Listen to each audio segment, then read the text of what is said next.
तो जी व्यूअर्स, एक बार फिर हम अब दोस्तों के साथ जुड़ चुके हैं एशिया कप के हवाले से। एक बार बहुत ही ज्यादा फिर गर्मा गर्म खबरें हमें देखने को मिल रही है। खास तौर पर अगर हम बात करें तो इंडिया मीडिया की तरफ से हमें यही देखने को मिल रहा है कि भाई हाइब्रिड मॉडल को एक्सेप्ट तो कर लिया गया है, लेकिन पाकिस्तान की जो जिद थी कि भाई एशिया कप जो हाइब्रिड मॉडल जो होगा वो दुबई में मैचेस करवाए जाएंगे, तो पाकिस्तान की एक नहीं सुनेगी। हालांकि इसमें पाकिस्तान की भी जीत है, पूरे एशियन क्रिकेट काउंसिल की भी जीत है। और अगर पाकिस्तान को एशिया कप से बाहर कर दिया जाता, पाकिस्तान अगर एशिया कप से बाइट कॉल करता, तो भाई वर्ल्ड कप के ऊपर इसके बहुत ही बुरे असरात होने थे। और इंडियन मीडिया जो है वो हमेशा ही प्रोपोगंडा करने से बाज नहीं आता। हालांकि हमने अपनी जितनी भी वीडियोस बनाई है उन सब वीडियोस में जो है वो जो भी प्रोपोगंडा किया जाता है इंडियन मीडिया के सामने, हम आपके सामने लेकर आते हैं उसको। और पाकिस्तान की तरफ से बहुत ही अच्छी और बहुत ही जो है वो जबरदस्त खबरें देखने को मिली है। नजम सेठी साहब ने अपनी प्रेस कॉन्फ्रेंस की और प्रेस कॉन्फ्रेंस में नजम सेठी साहब ने यही बताया था कि भाई बाइकआउट करना कहना आसान है, लेकिन बाइकआउट करना बड़ा मुश्किल था, क्योंकि अगर हम वर्ल्ड कप से बाइकआउट करते तो भाई हमें रेवेन्यू नहीं मिलना था। और 2025 की जो चैंपियन ट्रॉफी है वो भी पाकिस्तान में होनी है और पाकिस्तान के पास होस्टिंग राइट है, तो वो भी खतरे में पड़ सकती थी। तो नजम सेठी का जो आखिरी कार्ड था वो बिल्कुल काम कर चुका है। और अगर हम बात करें तो जेशा ने यहाँ पर बहुत ही अच्छा काम किया है कि भाई 4 मैचेस जो है वो पाकिस्तान को दे दिए गए हैं। और पाकिस्तान जितनी भी गेट मनी आएगी, हम आपको बताते चले कि 9 मैचेस श्रीलंका में है और जितनी भी गेट मनी आएगी वो सारी पाकिस्तान के पास जाएगी, क्योंकि पाकिस्तान होस्ट है एशिया कप का। और एशिया कप के होने से बहुत ही ज्यादा मदद मिलेगी पाकिस्तान को भी, इंडिया को भी वर्ल्ड कप को लेकर।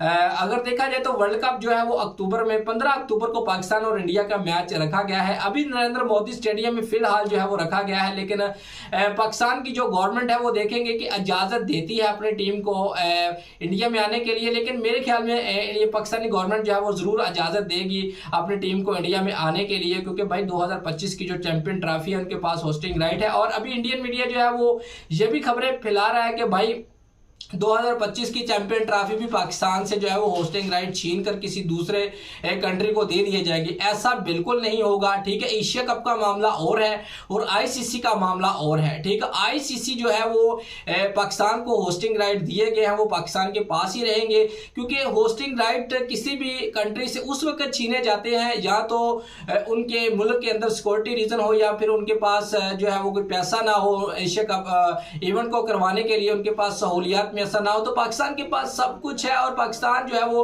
अगर देखा जाए तो जितनी भी टीमें जा रही हैं, England, Australia, New Zealand, West Indies और जितनी भी टीमें जो है वो जा रही है पाकिस्तान में, सबको जो है वो आर्मी की सिक्योरिटी दी जाती है। और आर्मी की सिक्योरिटी जो है वो सिर्फ पाकिस्तान के वजीर आजम को दी जाती है और किसी को भी नहीं दी जाती। तो भाई पाकिस्तान की जो सिक्योरिटी है वो बहुत ही ज्यादा टाइट है, पहले जैसी नहीं रही जो 2009 में हुआ था। और पाकिस्तान अब दोबारा ऐसा नहीं चाहेगा कि भाई हमारे मुल्क में कोई इस तरह के कोई सिक्योरिटी मसाइल पैदा हो। तो भाई अभी हालिया दिनों में हमने देखा था न्यूजीलैंड की टीम को बहुत ही अच्छी सिक्योरिटी दी गई थी। तो 2025 की चैंपियन ट्रॉफी को लेकर पाकिस्तानी फैंस को बिल्कुल परेशान होने की जरूरत नहीं है। दुनिया की टॉप 8 टीमें जो पाकिस्तान में खेलने के लिए जरूर आएंगी और वर्ल्ड कप में पाकिस्तान की टीम जरूर आएगी। और इंडियन मीडिया की तरफ से जो खबरें हमें देखने को ये मिली है कि भाई अगर पाकिस्तान इंडिया में नहीं आता तो ना आए, वर्ल्ड कप इंडिया के बगैर करवा लेंगे। भाई वर्ल्ड कप इंडिया पाकिस्तान जो है वो नहीं आता, ना आए, हम वर्ल्ड कप पाकिस्तान के बगैर करवा लेंगे। यार कैसे आप करवाएंगे मुझे बताएं, पाकिस्तान के बगैर कैसे कोई बड़ा इवेंट करवा सकते हैं? अगर फर्ज किए एशिया कप होता है, ठीक है, अगर उसमें इंडिया नहीं होता एशिया कप में तो एशिया कप फ्लॉप था, पाकिस्तान नहीं होता तो पाकिस्तान फ्लॉप था। 30% रेवेन्यू जनरेट किया जाता है पाकिस्तान और इंडिया के मैच से, पूरी दुनिया को इंतजार रहता है, सालों बाद ये मैचेस देखने को हमें मिलते हैं। और जितना भी प्रोपोगंडा किया जा रहा है वो सब बेबुनियाद है, ठीक है। मैंने आपको पहले ही बोला था, जब तक आप ऑफिशियली न्यूज ना सुने बीसीसीआई की तरफ से, बीसीबी की तरफ से, आईसीसी की तरफ से, आपने किसी के ऊपर भी आपने यकीन नहीं करना, ठीक है। ये सब जो भौंक रहे होते हैं टीवी चैनल्स के ऊपर बैठकर, ख्वाह वो इंडियन मीडिया है, वो ख्वाह वो पाकिस्तान की तरफ से, खैर हमें इतनी कोई जो है वो लूज टॉकिंग हमें देखने को नहीं मिलती। हालांकि पाकिस्तान के जितना भी मीडिया है ज़्यादातर वो अपने ही मुल्क के खिलाफ बोलते रहते हैं। 2-3 चैनल के मैं अभी आपको नाम बता देता हूँ, और उनमें है एक मोहसिन अली, शायद वो मोटू सा है, ठीक है, और दूसरा है वो कराची का एक बंदा है वैसे हबीब, ठीक है। ये 2 बंदे हैं, ये पाकिस्तान के खिलाफ हमेशा ही बोलते रहते हैं। और पिछले दिनों में ये बाबर आजम के खिलाफ भी बहुत ही ज्यादा बोल रहे थे कि भाई बाबर आजम जो है वो बड़ा स्लो खेलता है, उसके रन आते हैं, अपनी टीम के लिए रन नहीं आते। जब उन्होंने न्यूजीलैंड के खिलाफ T20 में उन्होंने 100 मारी और उसके बाद ODI में उन्होंने 100 मारी, तो फिर उसके जो है वो तलवे चाट लेता कि ये लोग ये है। तो भाई इसमें इनका कसूर नहीं है, ये सिर्फ अपने जो है वो हाइप बढ़ाने के लिए, अपने चैनल के सब्सक्राइबर बढ़ाने के लिए पाकिस्तान के खिलाफ बोलते हैं। और इतने इनके जितने भी ज्यादा व्यूवर्स आते हैं वो सारे इंडिया से आते हैं, और ये उनको खुश करने के लिए पाकिस्तान के खिलाफ बोलते हैं। अभी ये मोहसिन अली टीवी जो है वो मोहसिन अली, शायद आपका मोहसिन अली, ठीक है, इसके चैनल का नाम है आपका मोहसिन अली। अभी ये कुछ दिन पहले ये बात कर रहा था कि एशिया कप जो है वो पाकिस्तान में नहीं होगा। ये मेरी बात लिख कर रख ले, अगर ये बंदा मेरी वीडियो देख रहा है तो मैं इसको प्रूफ के तौर पर वो वीडियो निकाल के देख सकता हूँ। रिजवान हैदर के साथ इस बंदे ने बैठकर बोला था कि एशिया कप जो है वो पाकिस्तान में नहीं होगा। ये आज या कल जो है वो बात निकल कर आ ही जाएगी, ठीक है ना। तो इस बंदे ने अपने मुंह से बात बोली हुई है, और मैं वीडियो भी मैंने अपनी जो है वो सेव करके डाउनलोड करके रखी हुई है, ताकि ये लोग अगर हमारे ऊपर भौंकना शुरू करें तो हम उस वीडियो को जो है वो आपके सामने रख सकते हैं, ठीक है। और इंडिया की तरफ से चलो जो भी नेगेटिविटी जो आती है, न्यूज आती है, चलो मान लिया वो तो भाई पाकिस्तान के हमेशा ही खिलाफ बोलता है, चंद सिवाय 2-3 बंदों के, और बाकी जितना भी इंडियन मीडिया वो ज्यादातर प्रोपेगेंडा ही पाकिस्तान के खिलाफ करता है। और अभी कह रहे हैं जी पाकिस्तान को जो वर्ल्ड कप से निकाल दो, ये कर दो, वो कर दो। यार कैसे हम निकाल दें? हम शायकीन से पूछ कर देखो, ठीक है ना, कि भाई इंडिया और पाकिस्तान का मुकाबला देखने के लिए सालों इंतजार करते हैं, ठीक है। अगर वो मुकाबला नहीं होगा तो हम कैसे देखेंगे, ठीक है। वर्ल्ड कप भी फीका पड़ेगा, एशिया कप भी फीका पड़ेगा। खैर ये बातें तो अभी दूर हो चुकी है, एशिया कप भी होगा, वर्ल्ड कप भी होगा, पाकिस्तान भी होगा, ठीक है।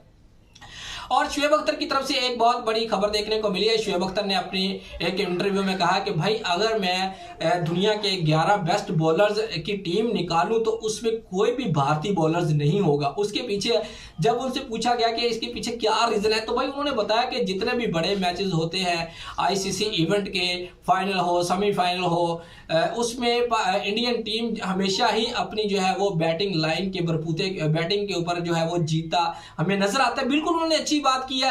अभी अगर देखा जाए तो इंडियन टीम जो है वो 200 में अगर 220 या 30 रन बनाती है तो इंडियन बॉलर्स के पास उतनी ज्यादा ताकत नहीं है कि वो दूसरी टीम को जो है वो काबू कर सके और इतने लो टारगेट चौक दिफा कर सके। हालांकि पाकिस्तान अगर देखा जाए तो पाकिस्तान ODI में 220 या 210 रन भी बना ले तो पाकिस्तान के पास इतने क्वालिटी बॉलर्स उनके पास मौजूद है कि वो दुनिया की किसी भी टीम को जो है वो 200 रन पर आउट कर सकते हैं। हालांकि बहुत सारे मैचेस में ऐसा हुआ भी है और ICC इवेंट में भी हमें ऐसा देखने को मिला है।